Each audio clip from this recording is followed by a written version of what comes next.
आज के video class में मैं आपको बताऊंगी कि गौतम के अनुसार पंचाअव्यय किसे कहते हैं।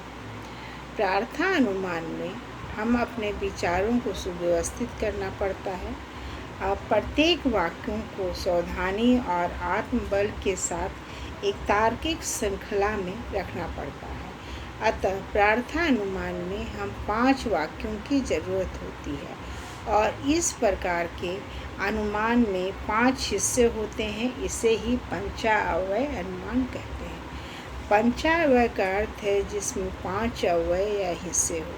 न्याय दर्शन में इसे ही गौतम ने पंचाअव्यय कहा है। इसे न्याय प्रयोग के नाम से भी जाना जाता है।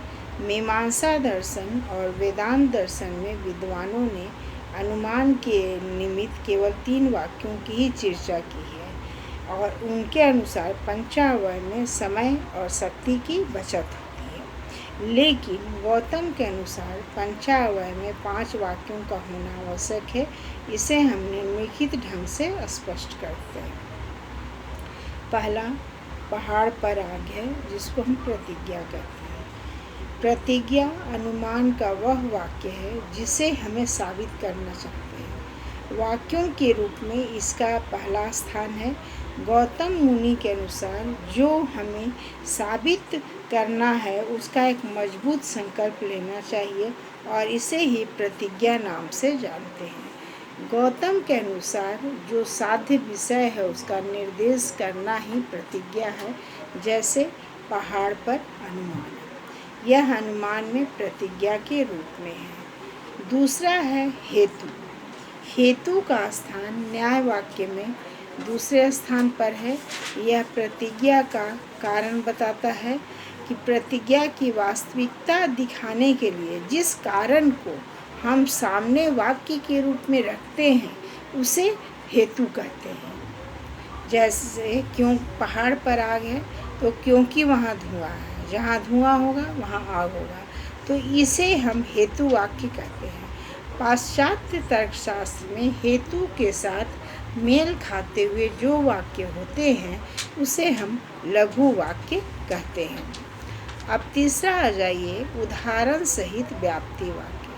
यह एक पूर्ण व्यापी वाक्य के रूप में होता है। इसका स्थान भारतीय न्याय में तीसरे स्थान पर है। इस वाक्य में साध्य और हेतु के बीच संबंध दिखलाया जाता है जो टूटता नहीं है, यानी व्याप्ति संबंध बहुत ही मजबूत। 2 वस्तुओं में जो आवश्यक संबंध होता है उसे हम व्याप्ति संबंध हम कहते हैं। तो जैसे धुआं और आग के बीच व्याप्ति संबंध है, यानी जहाँ भी धुआं है वहाँ आग है। तो इस तरह के संबंध को हम व्याप्ति वाक्य कहते हैं। जैसे रसोई घर इसका उदाहरण है।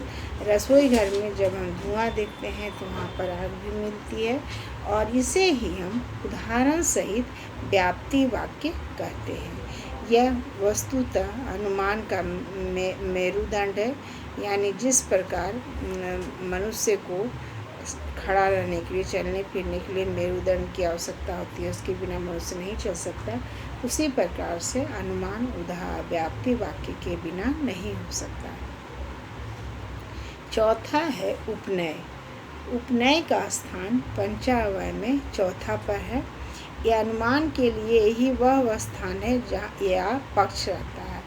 यहाँ हमें कुछ साबित कर दिखाना चाहते हैं। यहाँ साध्य के अस्तित्व को दिखाने की व्यवस्था की गई है कि पहाड़ पर धुआं है तो उपनय इसका उदाहरण है। गौतम के अनुसार हेतु और साध्य का संबंध उदाहरण के द्वारा देने के बाद उसे अपने पक्ष में खींचना ही उपनय कहलाता है। और पांचवा और लास्ट है निगमन या निष्कर्ष। निगमन को हम निष्कर्ष भी कहते हैं। निगमन वही वाक्य है जिसमें हम अनुमान के द्वारा जो साबित करना चाहते हैं। गौतम के पंचाअव्यय में इसका स्थान 5वां पर है। स्वार्थ अनुमान या प्रार्थना अनुमान न्याय वाक्य में इसका स्थान 3रे स्थान पर है। गौतम के अनुसार जब प्रतिज्ञा साबित हो जाती है तो उसका रूप निगमन या निष्कर्ष हो जाता है।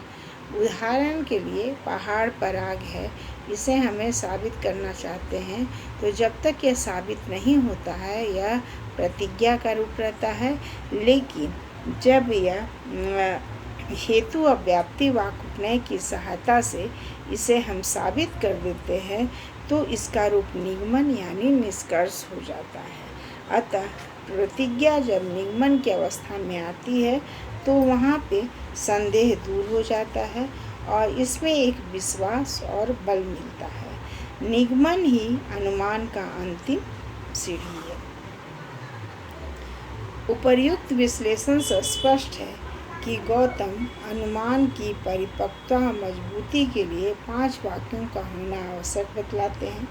गौतम ने तो केवल पंचावाक्य आवश्यक बताया है, जबकि वात्स्यायन मुनि ने 10 वाक्यों की चर्चा की जो उपयुक्त नहीं जान पड़ता है। मीमांसा और वेदांत दर्शन केवल 3 वाक्यों को ही आवश्यक बतलाता है।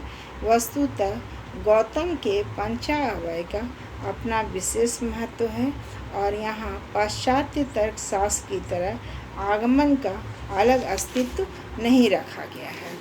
तो इस तरह से पंचावय में 5 अंग होते हैं और यह है प्रतिज्ञा, हेतु, उदाहरण सहित व्याप्ति वाक्य, उपनय और निगमन। स्वार्थानुमान के लिए ऊपर से 3 की आवश्यकता होती है या नीचे से 3 की, लेकिन जब हम दूसरों यानी पार्थानुमान दूसरों की शंका या संदेह को मिटाने के लिए जब हम करते हैं तो उसमें 5 वाक्यों की आवश्यकता होती है। प्रतिज्ञा, हेतु, उदाहरण सहित व्याप्ति वाक्य, उपनय और निगमन। तो इसे ही हम पंचा अवय यानी अवय का अर्थ होता है अंग और पंचा यानी 5, तो 5 अंग होते हैं। Thank you.